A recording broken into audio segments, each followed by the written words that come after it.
Our team today is a combination of our HMA sister companies, Leavitt Partners and Wakely. And together, the folks that you'll meet and hear from are deeply experienced in these fields and have the unique sort of combination and perspective to bring all of these experiences to the table when we think about understanding the consequences and delivering insights for clients that look at such an issue from multiple points of view. So we are thrilled to bring you a great set of experts today. So I'm going to quickly go through introductions and then we will get right into it. I will also note that today's webinar is being recorded. Yes, you will receive the slides and a recording of the webinar if you've registered for this. So please feel free to share that with anyone else who might find it valuable. So I will go left to right with our panelists today. Michelle Anderson is a pricing and strategy actuary for health insurance issuers with a background in market expansion, policy analytics, rate certification, and state policy work. Michael Cohen specializes in policy analytics and economic modeling with a focus on state health policy. And Michael previously served as a senior advisor to the Marketplace CEO at the Centers for Medicare and Medicaid Services. Jenna Hegman is a state policy analytics and pricing actuary with expertise in ACA rate setting and review, 1332 waiver modeling, and essential health benefit analysis. Zach Sherman is the managing director of HMA's ACA Marketplace Practice Group and a former Marketplace director for both Rhode Island and Pennsylvania, bringing deep expertise in Affordable Care Act implementation and health insurance marketplace leadership. Ksenia Whitall provides policy analytics and actuarial support for state ACA marketplaces with expertise in Section 1332 waivers, ACA pricing, and healthcare reform implementation. And Liz Rowe is a former health policy director for the Senate Budget Committee. She was there during the passage of the ACA. And previously, Liz has served as chief counsel for the Senate Help Committee, where she led bipartisan efforts in 2017 to pass legislation aimed at stabilizing the individual market. So you can see why we have invited these folks to bring you insights today. So let's dive right into it. And I will pass it over to Liz to frame up what it is that has happened over the past couple of weeks. Great. Thanks, Jen. And great to be with all of you today. And before we kind of jump into the conversation, we just wanted to set the stage a little bit. We're a little over halfway through the year, and there has been a lot of federal policy activity, particularly when we're talking about the ACA marketplace policy. We want to talk a little bit about some administrative actions that we anticipate impacting the 2026 plan year, as well as some of the activity we just saw in Congress, and then also what Congress hasn't done yet. And so we'll do this at a very high level. We'll get into some of the more details as we go through the presentation.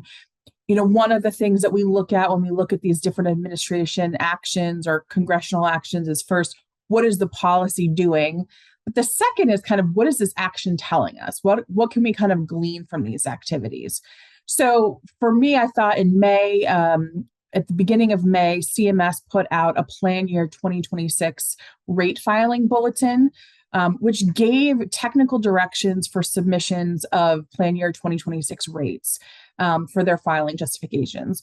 I think what's interesting here is they're urging states and issuers to be prepared to react to congressional action that could, in fact, impact 2026 premiums in the individual market. They also go on to say if congressional action occurs, after August 13th, issuers may submit corrected rate filing justifications during the September, 11th, 12th window. I think why this is interesting is this is the administration signaling that they anticipate some potential policy changes between May when they put this out and kind of rate filing. Obviously, we'll talk about the One Big Beautiful Bill, which was one legislative vehicle. But to me, this reminds me a lot of what happened in 2017 when there was some litigation around whether cost sharing reduction subsidies needed to be appropriated. There was kind of the repeal and replace debate in Congress, kind of in that same July, August timeframe. When that failed, there was then this concern about, what's going to happen. The administration decided not to pay CSRs, and then there became this bipartisan focus on kind of what to do. And so to me, this is very, similar to that time where you have the agency really trying to tell stakeholders that there might be some further policy making, and we may all need to be nimble as we get into kind of September or October. So I thought that was kind of, yes, technical expert direction, but also telling about kind of what the administration was envisioning. The other thing we had was the Marketplace Integrity Rule that was finalized. That has changes to open enrollment periods, special enrollment periods. It reinstates the previous failure to file and reconcile policy. It includes the $5 premium responsibility kind of on auto enrollment. It restricts the ability to self-attest for income. It removes the automatic 60-day extension. There's of the kind of in statute required 90-day period for resolving income inconsistencies. Changes kind of the standard to make it a little bit easier to enforce, any type of issues with agents or brokers. And then finally requires pre-enrollment and SEP verification. I think the big, our Wakely colleagues will go into detail on parts of the rule that they looked at. I think one of the things to note is that, interestingly, a lot of the rule is only in place for 2026 plan year. And again, I think the things that we look at is in the kind of introduction to the rule, some of the language from the administration around, some of these policies may not be needed when the enhanced APTCs expire at the end of the year. So I think that was also telling a little bit about some of these policies moving forward may be contingent upon what happens with the enhanced APTCs. Finally, Congress, after a lot of back and forth and questioning whether or not, the reconciliation bill would touch on ACA policies, we ended up with, restrictions on premium tax credits for undocumented immigrants, disallowing premium tax credits during the period of Medicaid ineligibility, again, due to that alien status. I think a big policy is the requiring verification of eligibility for premium tax credits, and then limiting advanced premium tax credits during special enrollment periods. And then finally, the elimination on kind of the limit on recapturing APTC subsidies. I think, the two big pieces that I think are part of the mix at one point was appropriating for cost sharing reduction subsidies. That was dropped in the Senate because of a parliamentarian ruling on the Byrd Rule. Our understanding is that's still really a priority for the administration and for some in Congress. So I think it's possible we could still see additional action around CSRs. And then finally, I think a lot of folks were looking at reconciliation to be the legislative vehicle to extend the expiring temporary enhanced APTCs. There was, I think, one or two amendments filed on that, but again, not a lot of activity. So this is kind of where we are going into kind of the nitty gritty of rate filing, and would love to pass it back to the Wakely folks to go through their analysis of some of these policies. Thanks, Liz.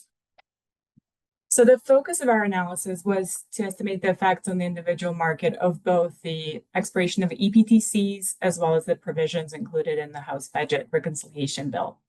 And before we dive into the results, I wanted to mention a couple of key caveats to keep in mind as we go through this material.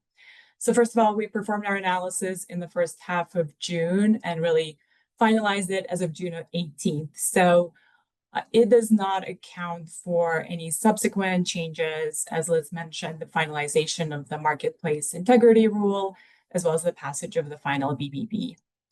The House Budget Bill includes a number of provisions that span 2026 through 2028. We model the effects of all the provisions as if they were to go into effect in 2026, but really The full effects would be more gradual in nature and realized fully by 2028. So please keep that in mind. Finally, we are sharing national averages and ranges of impacts. However, it's important to note that at a state level, the impacts often exceed these ranges, and please keep that in mind. Particularly, issuer impacts could be more variable from what we share today as well.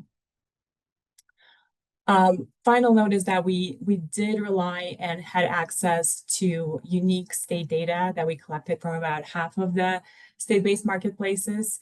And it was particularly useful in our analysis to model some of the impacts that are more difficult to quantify, such as income verification. Next slide, please. So the specific provisions we consider in our analysis are highlighted on this slide. I'm not going to go through each one of these, but rather highlight the changes that occurred, right, as a result of some of the finalizations in the last few weeks. So as Liz mentioned, the shortening of the open enrollment period has been now delayed through 2027. The changes to the special enrollment, eligibility and verification was generally not included in the final bill, but many provisions are in effect via the regulation. The big item, of course, is the cost sharing reduction appropriation for states not covering abortion. Again, that was not included in the final bill. Couple of high-level words about our methodology and approach to analyzing these impacts. Our methodology was state-specific and rolled up to a national level, and those are the results that we'll be sharing. For impacts of EPTC expiration and CSR appropriation provisions specifically, our approach relied on quantifying the change in both net and gross premiums at a consumer level, and the effect on the resulting attrition, right, as individuals are trying to preserve their affordability. We accounted for potential buy down between metal tiers. We also reflected state-specific demographics, including age, income, and metal distribution of the current plan selections in 2025. And once we modeled the changes in enrollment, that volume of attrition informed our estimates of the morbidity changes in the single risk pool at a state level and then rolled up nationally. Our general assumption is that healthy enrollees are much more likely to leave the individual market when faced with significant premium increases. I already alluded to one of the data sources we relied on for this analysis, the specific state data that we collected, but we also relied on Wakely's proprietary ACA claim database experience. That was extremely useful in quantifying the morbidity estimates through analyzing the claim probability distribution of the current ACA enrollees. And then, of course, we used all the public data sources for the ACA markets in our analysis as well. We go to the next slide. So the results of the analysis suggest that at a national level, there will be likely significant shifts in the individual market enrollment, with potential reduction anywhere from 47 to 57%, or 11 to just under 14 million enrollees. Again, this is by 2028, so please keep that in mind. The attrition estimates include the loss of both the federally subsidized individuals as well as the unsubsidized due to premium increases, and the losses of the unsubsidized are estimated to be anywhere from 4 to 6%. Now, at the time of the analysis, we did not yet factor in the significant 2026 rate changes that we're seeing now coming out in many states. If we layer that in and quantify the potential impact of those higher rate changes that we're seeing, that could potentially increase the overall attrition by anywhere from half to an additional 1%. The estimated changes in the gross premiums nationwide range from 7 to 11.5%. Again, as those who are healthier typically leave the market. And please note that the 7 to 11.5% estimates do not include changes in demographics, right? Plan mix, CSR appropriation, impact on silver premiums, or just the normal annual trend that you typically see in pricing. These estimates refer to changes in gross premiums. So before application of any advanced premium tax credits, the net premiums, so the gross less the premium subsidies, those premiums will increase by significantly higher percentage than 7 to 11%.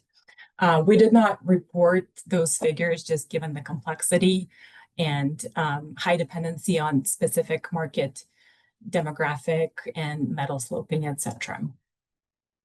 And then finally, again, just the final disclaimer is that these are national averages and state impacts do often exceed these ranges.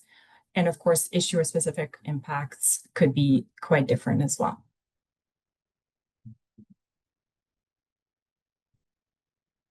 If we break down the effects by specific component of both the House Budget Bill and the EPTC expiration, it's probably not surprising to any of you that the EPTC expiration has the largest impact, resulting in attrition of anywhere from 25 to 30% of the current market, followed by program integrity rule, 8 to 9%,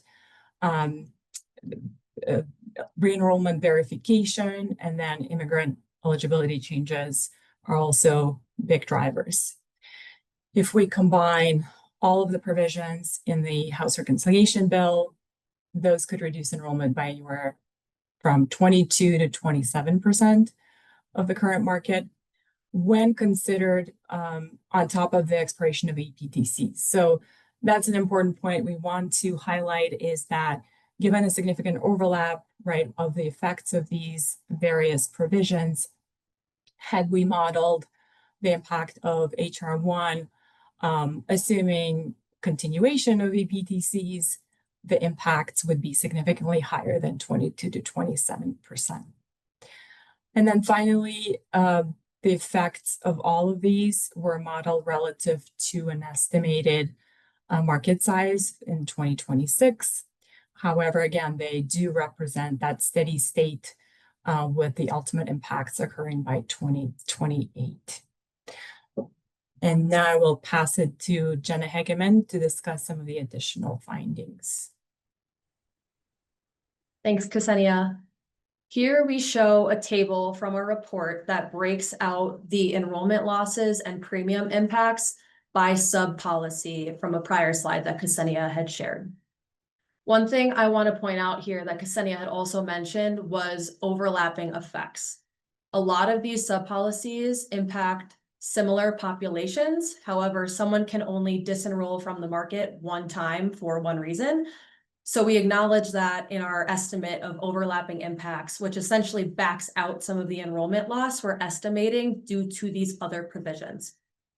Again, in total, estimating 11.2 to 13.6 million enrollment loss by 2028 due to all these provisions, with 6.3 to 8.3 of that being due to the enhanced subsidies and 5.4 to 7.4 being due to subcomponents of HR 1. Again, if this were to be modeled in an environment where enhanced subsidies continue at the policy level, these enrollment losses could look very different. From a premium impact perspective, again, these are driven by increases in single risk pool morbidity at the provision level, with the exception of that final line for fixed expense increases. In addition to morbidity increases, we're anticipating some level of increase in fixed administrative expenses per member per month, following a significant loss in enrollment base underlying that expense pool. Overall, that contributes to the 7 to 11.5% premium impact range on a gross premium basis. Next slide, please.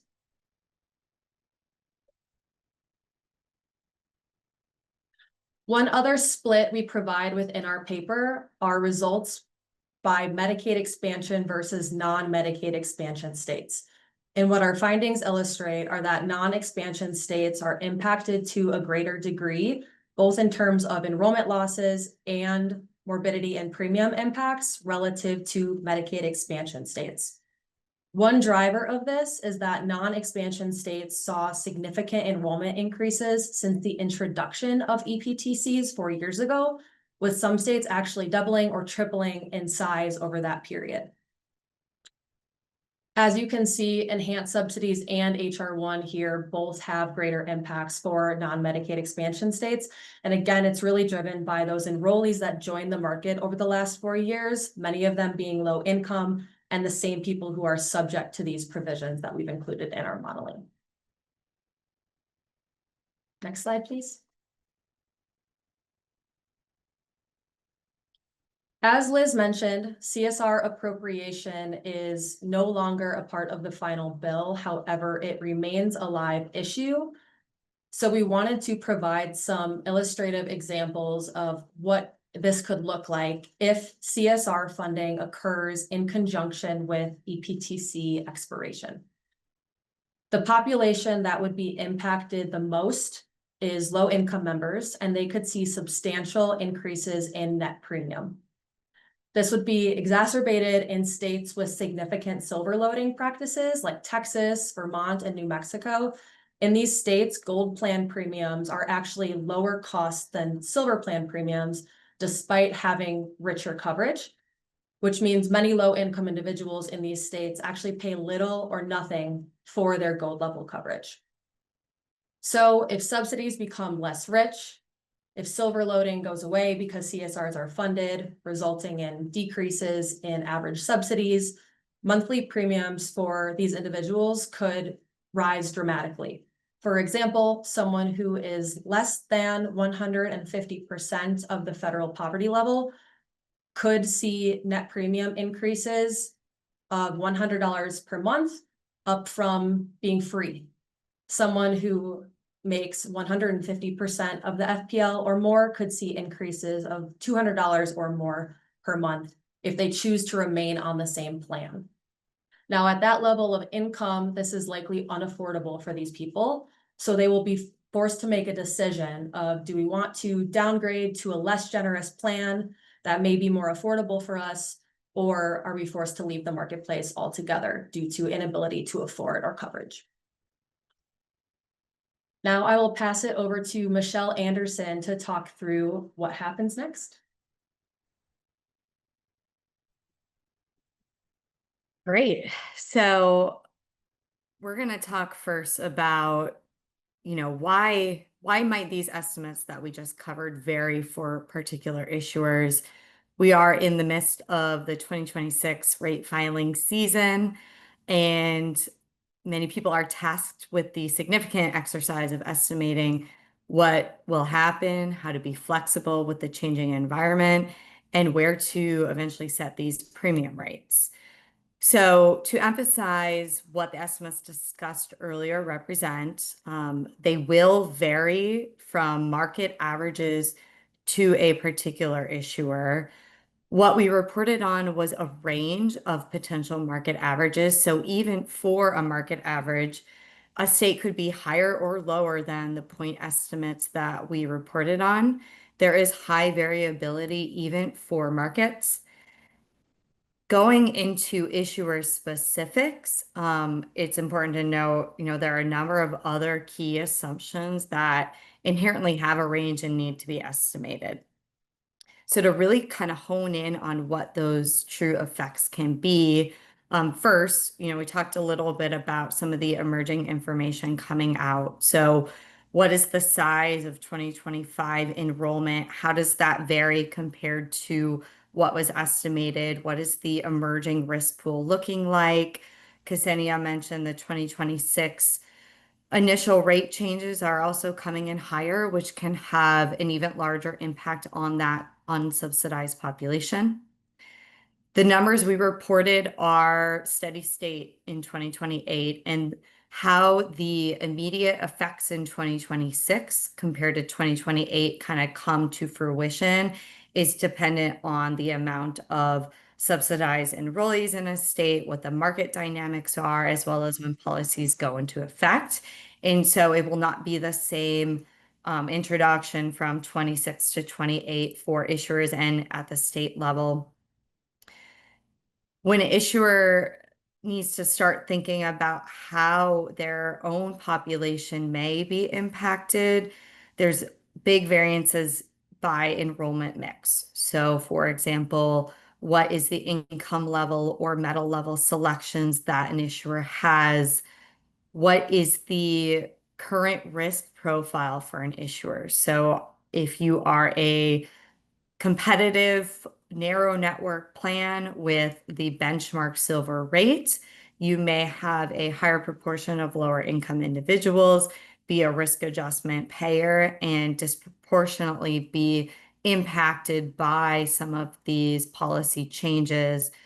On the flip side, if you are a PPO product and maybe some of the members enrolled are less price sensitive, some of these policy changes may not be as impactful as it relates to morbidity or potential claim cost increases.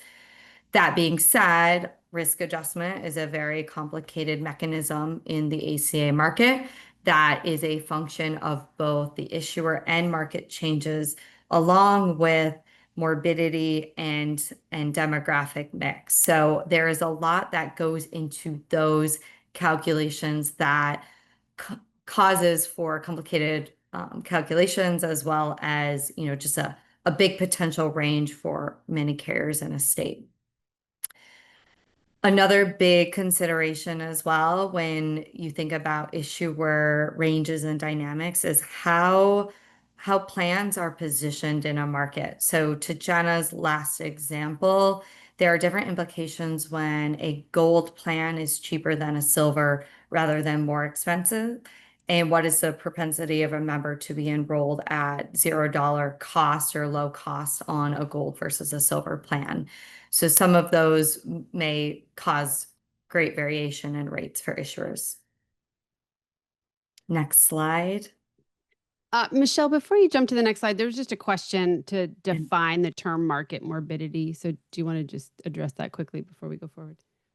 Yeah, so when we think about market morbidity, the way that rates are priced is a function of a single risk pool. And so the individual market in a single state, the risk adjustment program is essentially budget neutral, meaning those that issuers that enroll healthier members will pay into the risk pool compared to issuers that have less healthy members will receive some of that money. So ACA rating rules require that you price to a single risk pool. Morbidity refers to how the health status in that market is changing. So there's a risk adjustment mechanism, and then there's also the adjustment to claim costs. And so as morbidity goes up, there's an associated increase to claims, and then other implications to risk adjustment, which has a lot of other intricacies involved there.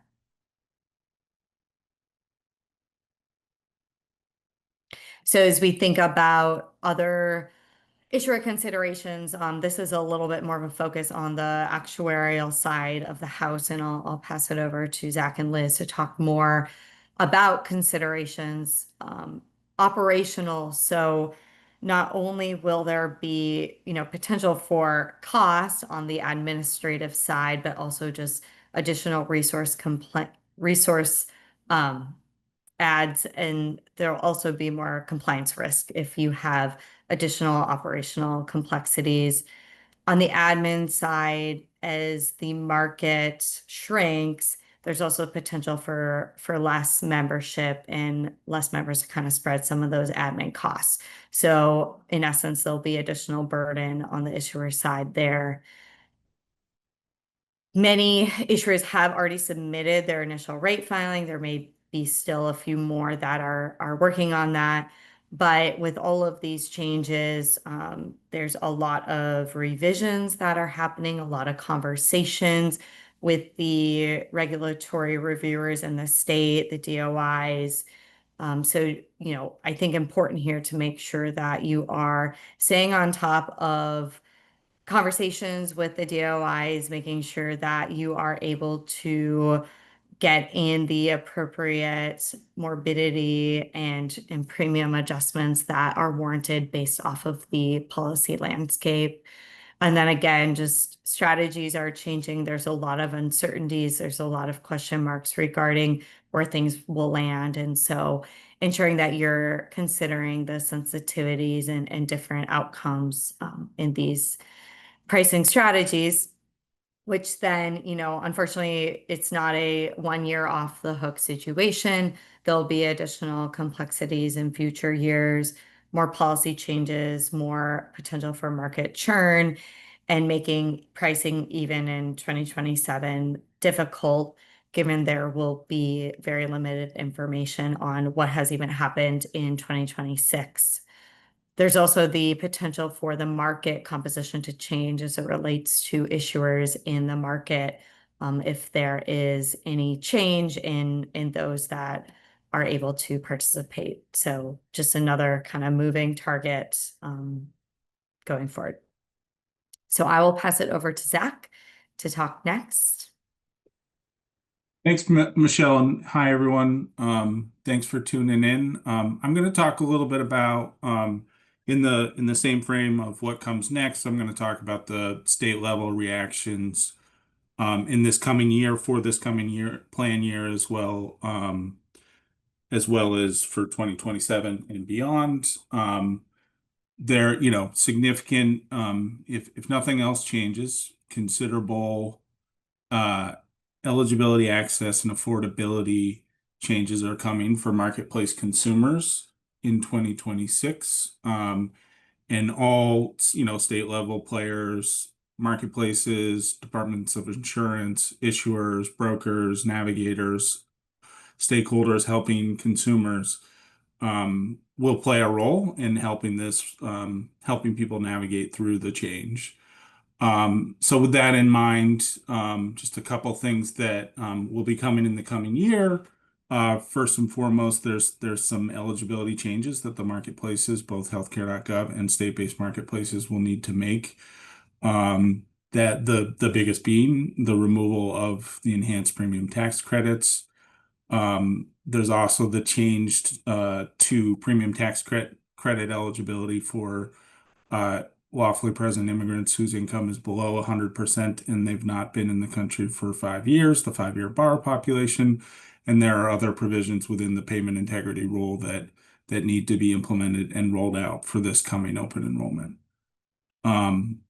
Related to that, Michelle mentioned the potential for updated rate filings. Of course, the insurance departments, through the rate review process, review those and approve plans and rates. Those, particularly if that schedule slips at all, that will need to be closely coordinated with the marketplace, because that informs the process around loading those plans, which needs to be done, approved, and ready for November 1.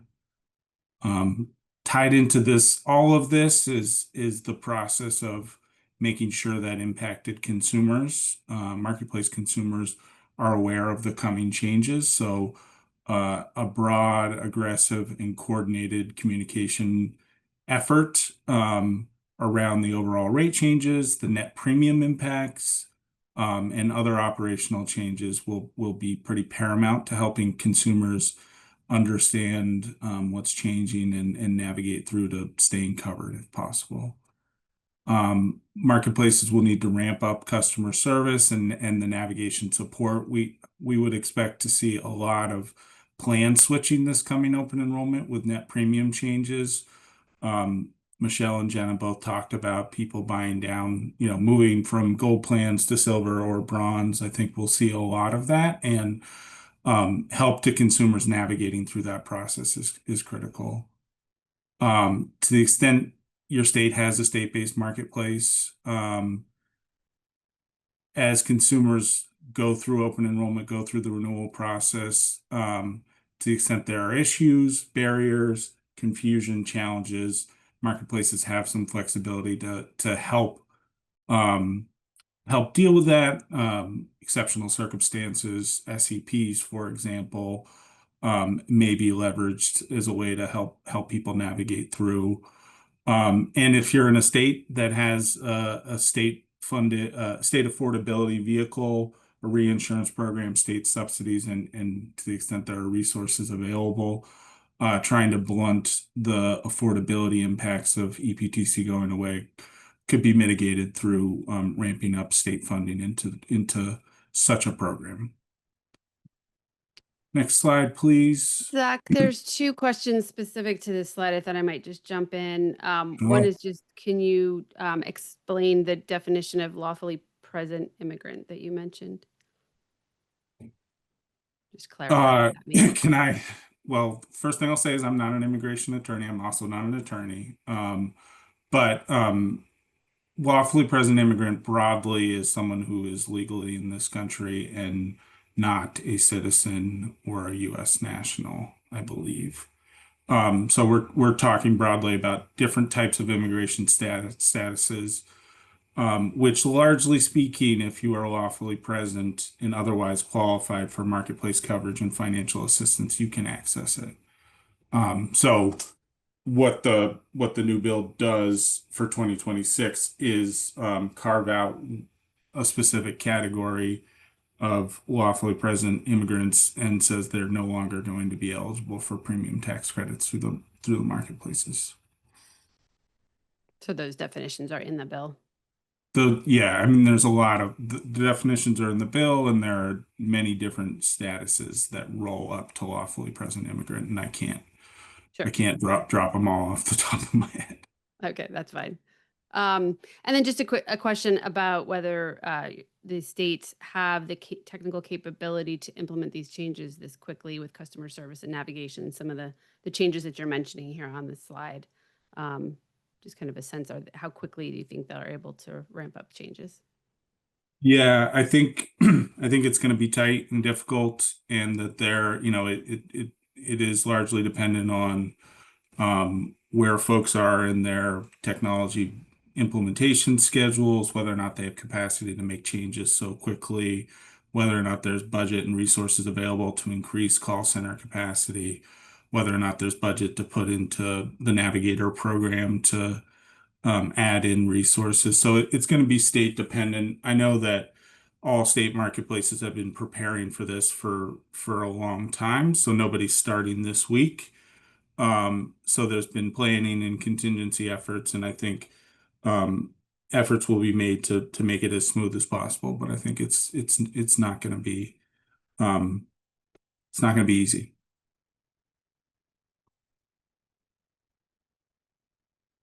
All right, going to the plan year 2027 and beyond, and I know we have a lot of questions, so I'll move quickly. I'll just say there are additional eligibility changes, eligibility and operational changes that are required for plan year 27 and beyond.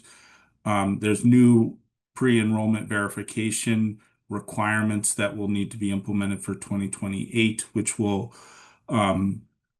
create additional barriers to coverage and additional paperwork requirements for consumers newly applying and renewing into coverage. There will be a need for continued communication and education efforts. I expect particularly states that have state-based marketplaces, that there will be coordination of Medicaid and marketplace eligibility and enrollment changes, and in some cases, marketplaces provide Medicaid eligibility support. So you'll see some of those changes come through the marketplace framework as well. I think you'll see states try to prioritize their resources and where possible, put their resources behind the most critical functions, core eligibility and enrollment, affordability. And then I think last thing to highlight is that this is probably not the last change in this environment that we're going to see, and that states should be anticipating and budgeting for additional federal policy changes. So with that, I'm going to hand it back to Liz, who's going to talk more about federal policy opportunities and what's ahead. Liz? Great, thanks. I think my first piece of advice, and I know we've got a great group of people on the phone, and just like this team here, you're very much multidisciplinary. So this might be a little bit more poignant for our policy and government affairs folks on the line. But I think my general thing to kind of keep in mind is, I think what I would advise right now is you're going to have to be able to walk and chew gum at the same time. And so to Zach and Michelle's kind of advice on what are some of the things that you can be doing now to be, getting ready for these changes, implementing these changes, really obviously very important. I think the other thing to keep in mind is that the policy process continues here in Washington, D.C., and for every risk, there's opportunity.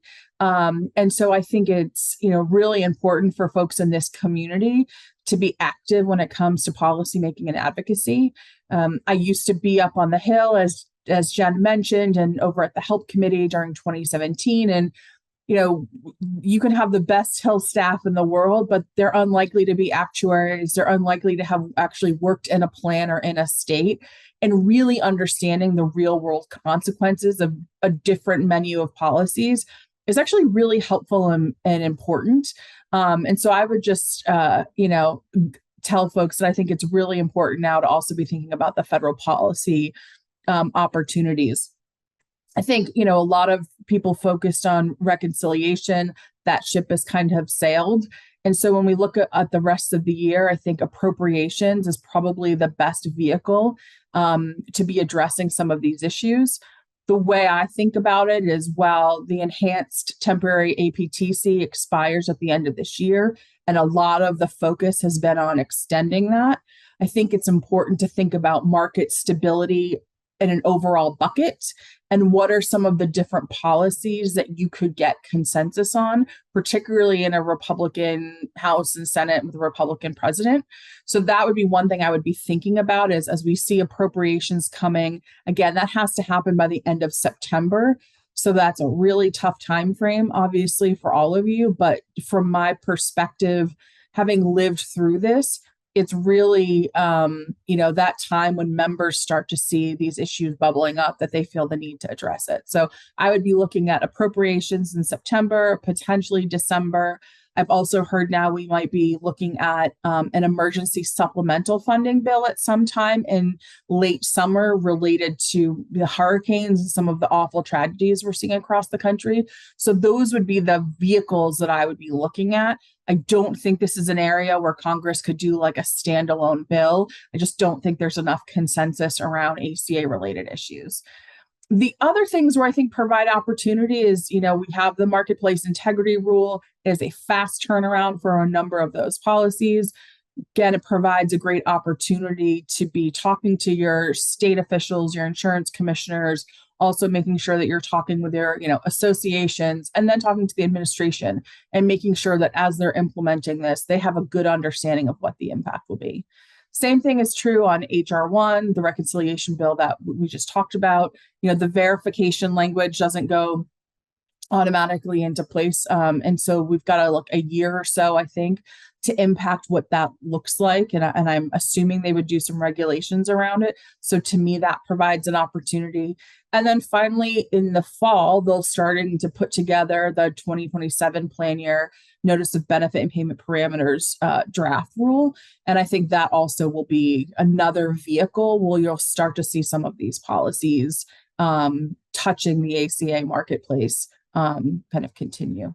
And just quickly on the next slide, this is about the congressional timeline. This is less about specific deadlines, but I just wanted to highlight, oftentimes it's that August timeframe when the final QHP applications are due. There tends to be press around, so-and-so just filed rates in, I'm going to use in Tennessee. I'll use my former boss in Tennessee, and rates are going to be 20% higher. I lived through that example. I think it was in 2016. And I got a call from my boss in Nashville saying, what the heck's going on? I just read this in the Tennessean. And you're like, well, Senator Alexander, that's exactly what we've been talking about. But it's when they see it in their home state, and it's not a, this might happen. It's a, this is happening, that tends to get members to to be more responsive. And so to some extent, those who know me and have been in some of these conversations before, I'm not actually that surprised that Congress hasn't acted, because I think for them, it has to be a real live event, not the threat of a real live event. So to me, that August, September timeframe of that appropriations bill is really, really important, and I think pivotal. I think you could still see action later in the year if that happens. I think most congressional staff are not aware of the deadlines of the rate filing process. I remember in 2017, we still were trying to appropriate cost sharing subsidies in December. And the administration at the time was giving us technical assistance on how to do kind of premium rebates or whatever. So the point here is, for folks in the policy space, I think looking at, what are the different measures that you could do at a federal level to stabilize the market. Obviously, that includes looking at the enhanced tax credit, but that might look at things like CSRs or more money for states for reinsurance or 1332 waivers, whatever it is. I think starting to figure out what that policy menu looks like, so that when September comes, if is an opening, there's something consensus based that could actually move. And then again, obviously, we'll continue to see changes throughout the year. But that's kind of what we're seeing. I think we had one question I would just say on ICRAs that was in the chain. That one to you. That's good. Yeah, I might as well just do it now. I think, that the ICRA language that was in the House bill, so essentially codifying the regulations around ICRA, is something the administration really pushed for. I think it would have been included in the Senate bill if the Senate just had the time and money. I think there were some bird rule issues with some of the language. I think it continues to be an administration priority, but because you have the regulation, I don't know if it ends up at the top tier of things that they feel like they have to legislate right now. The other thing is, for ICRA to really, I think become a bigger part of the market, you need to have a stable market. It needs to be an attractive option. So these things actually go hand in hand. And so I think you need to have that market stability, market robustness at the same time as having kind of the policy flexibility. And so, I think it continues to be a priority, but whether or not we'll see, I don't know that we see immediate legislation on it. Great. Back to you, Jen.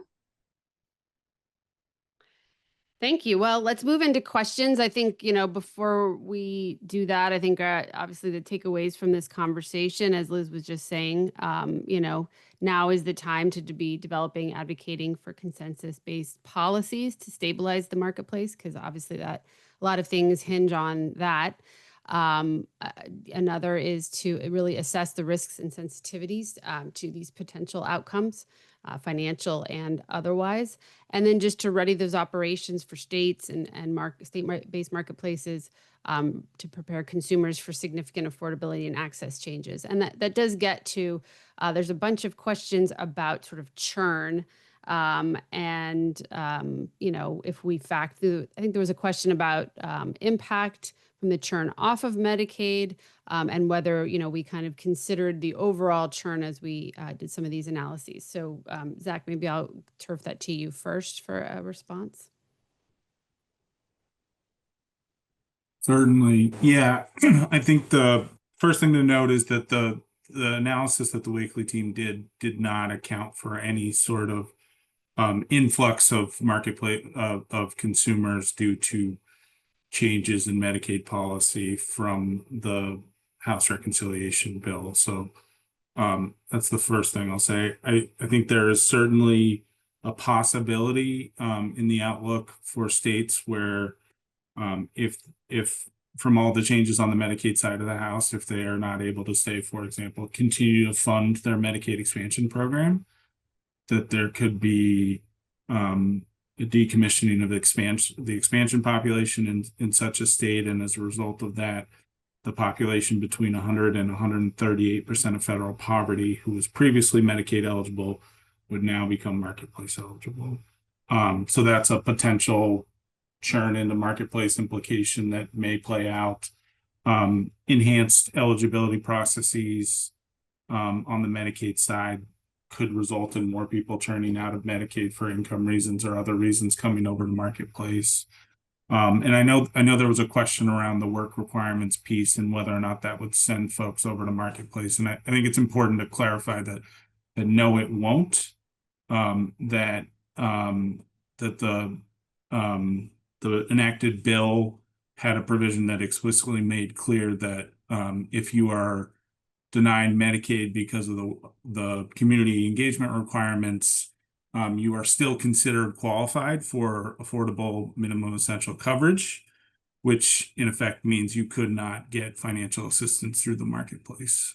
So that's something I've heard a lot about recently. Well, people are going to churn out to Medicaid to Marketplace because of work requirements, and I think it's important to clarify that that is not envisioned or allowed here. That's a really important point. Michael, question that around CSRs, a couple questions on CSRs in here. I think you were looking through this. So, one question just simply says, if we remove CSR changes and other items that didn't make it into the final bill, what would the enrollment impacts be?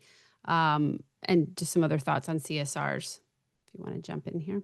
Yeah, so as you can kind of previously in the slide deck, the magic pie chart, I think we estimated CSR losses at around 400,000, right? And there's a little bit of interactive effects, but like that's kind of an easy rule of thumb.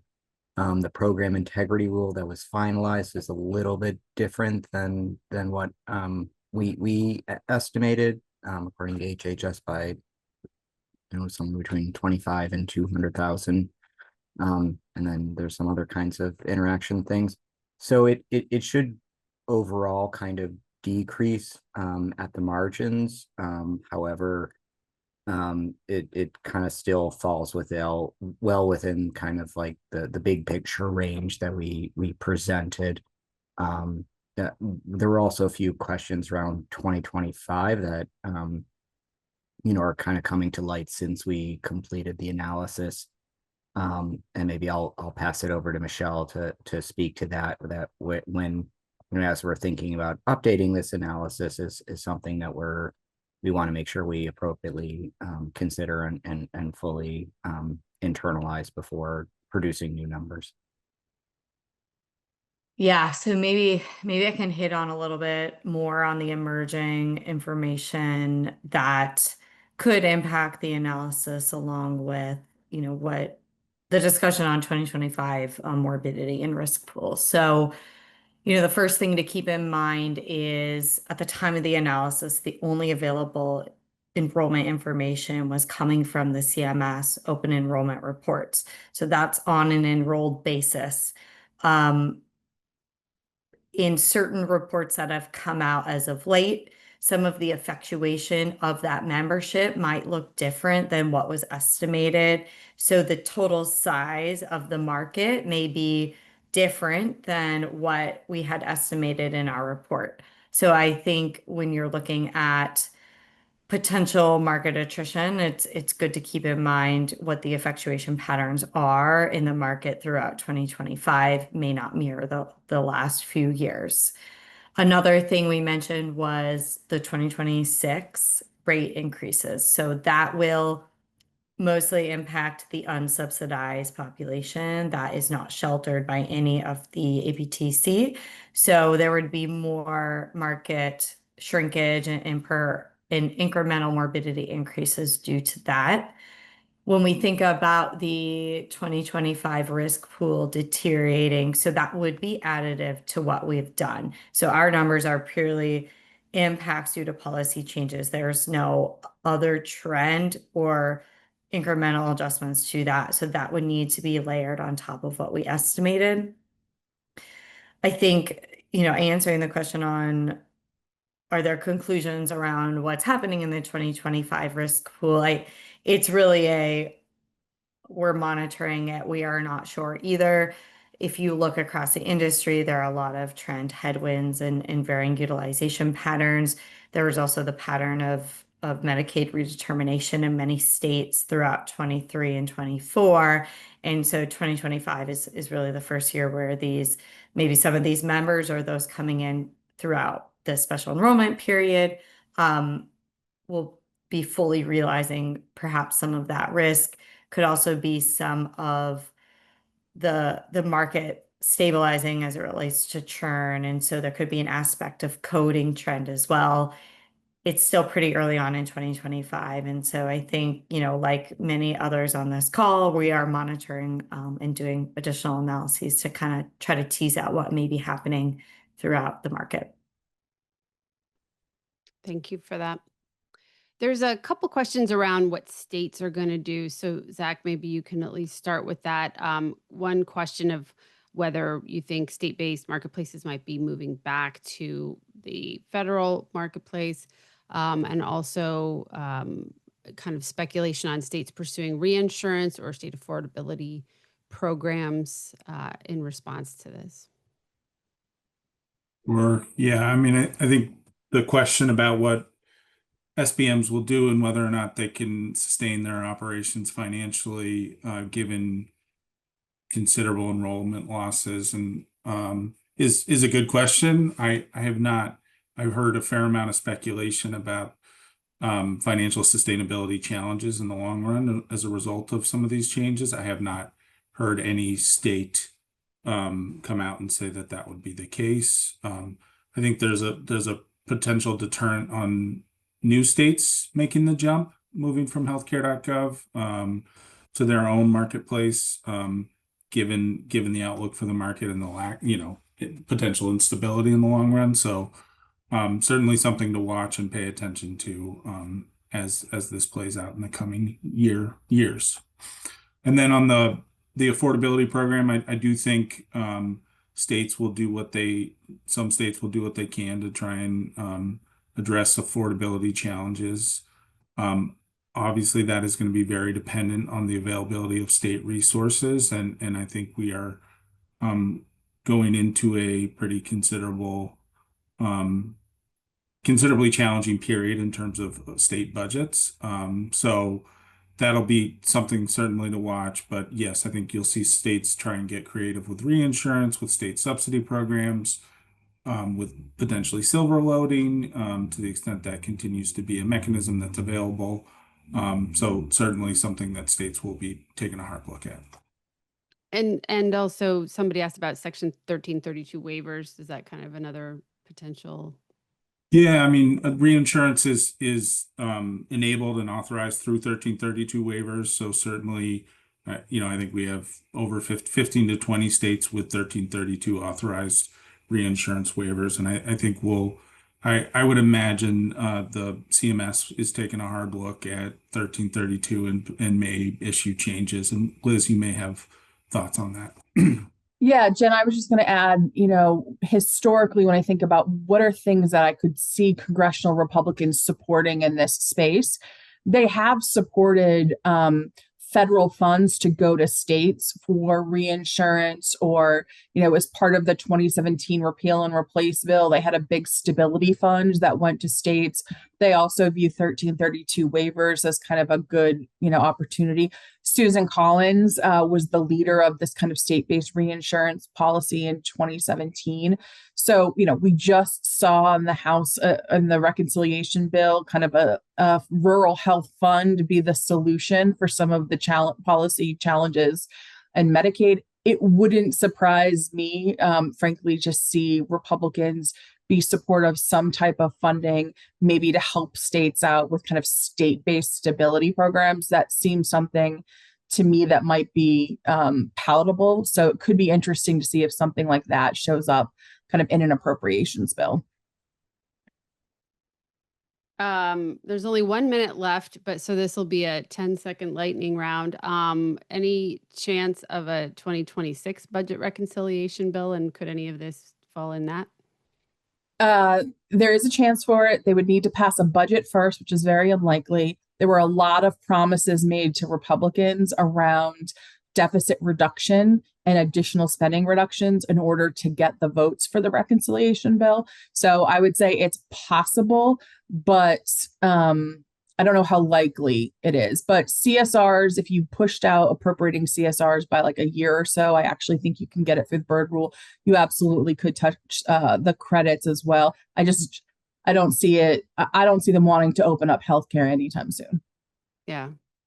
that's probably the final word on all of that. So thanks to everybody on the call. Thanks to all the great questions. We didn't get through all of them, but we will send out some additional responses because there were some really great questions here. And of course, we'll share the slides and the recording. So please get in touch with any of these fine folks with further questions. And we really appreciate your time today. Thank you so much.